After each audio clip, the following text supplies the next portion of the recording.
Good morning pala mga kaagri.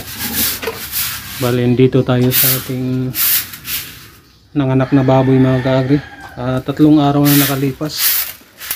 Ano natin, bagong panganak na baboy. Yan, hindi pa natin napaliguan to mga kaagri. 3 araw na. Kaya nagkamuritsing na mga kaagri. Bali, yan lang mga kaagri ang anak ng ating ano. Yan lang ang mga biik niya mga kaagri. 4 lang. Pero lahat ng mga kaagri malulusog. Malulusog yung mga biik natin. Yan mga kaagri. Yan. 4 lang mga kaagri ang binigay sa atin ng Panginoon. Yan mga kaagri, magpapasalamat pa rin tayo. Kasi kasi mga kaagri, sa sobrang init kasi ng panahon. Dito sa amin, kapitbahay namin mga kaagri, buntis yung mga inahing baboy nila mga kaagri. 3. Yung isa mga kaagri, 3 kapitbahay ko mga kaagri, nanganak yung baboy niya. Pero 13 mga kaagri, lahat puro patay. Tapos yung isang kapitbahay ko naman, isa lang ang ano mga kaagri, anak ng kanyang inahin. Pero namatay naman. Yung isa namang kapitbahay ko mga kaagri ay hindi nabuntis yung ano niya. Hindi nabuntis yung baboy niya. Alam mo kasi mga kaagri, sa sobrang init kasi, sa tindi ng init ng panahon, kaya hindi nabuo mga kaagri.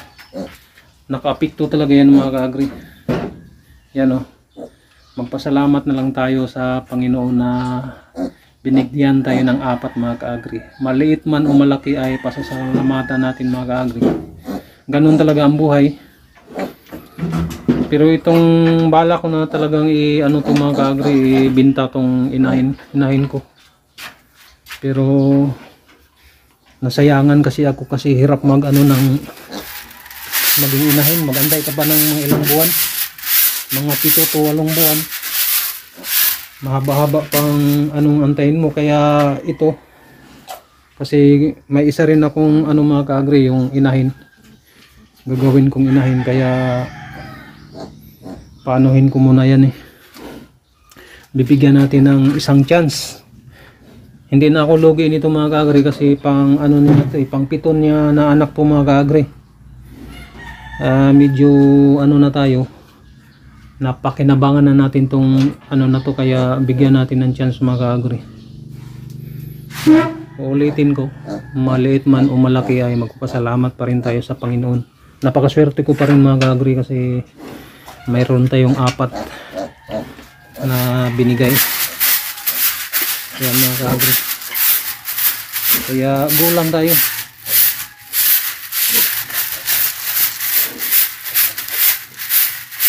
Kasi mag-inject tayo ng vitamins.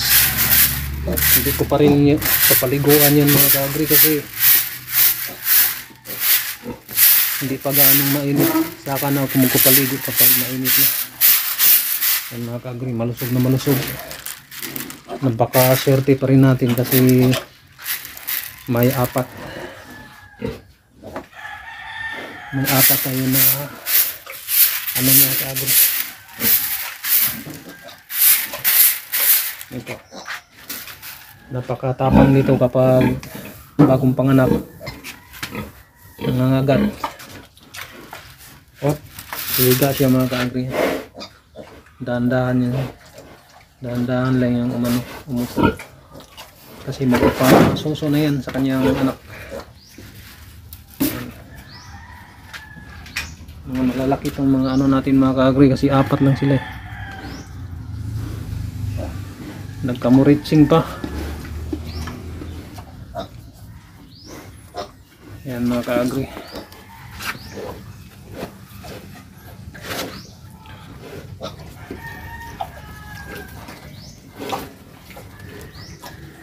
Grabing ulan kagabi mga kaagri.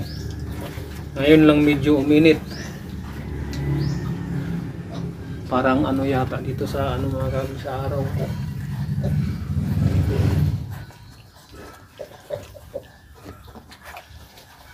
sentro sa araw. Okay lang yan, alas 7 pa naman. Maya maya ano na yung araw na yan.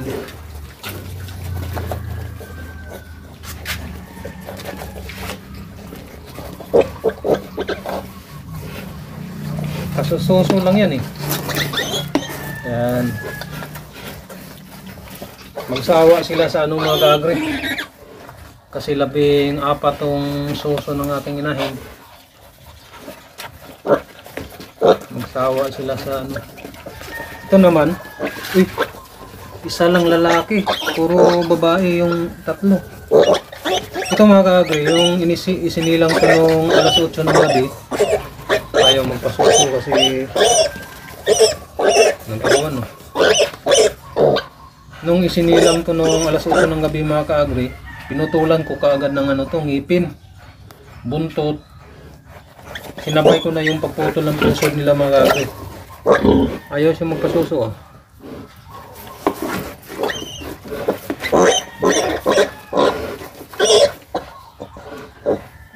May experience kasi itong ayaw magpasuso itong inahin natin. Yung dalawa lang ang anak niya mga kaagri. Nakaranas ako, dalawa lang. Ito naman, 4.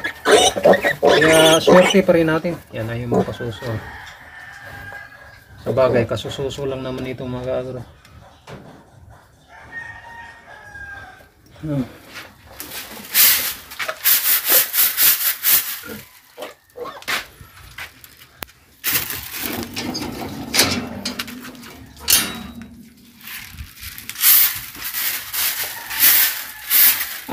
gawin natin inahin ko.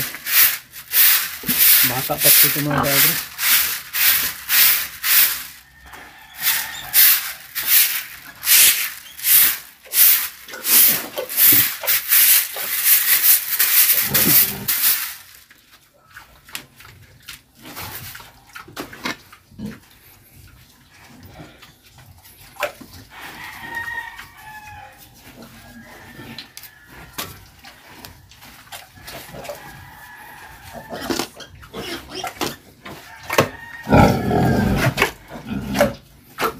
Napakatapang nito pag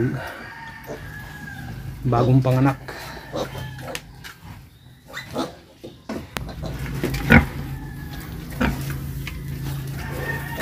Gawing ano natin to, inahin. Sinasanay ko lang. Binibiro ko mga kaagri, kinukulit ba? Yan. Ayan lang pong ating video ngayon. Marami pong salamat sa panonood. God bless.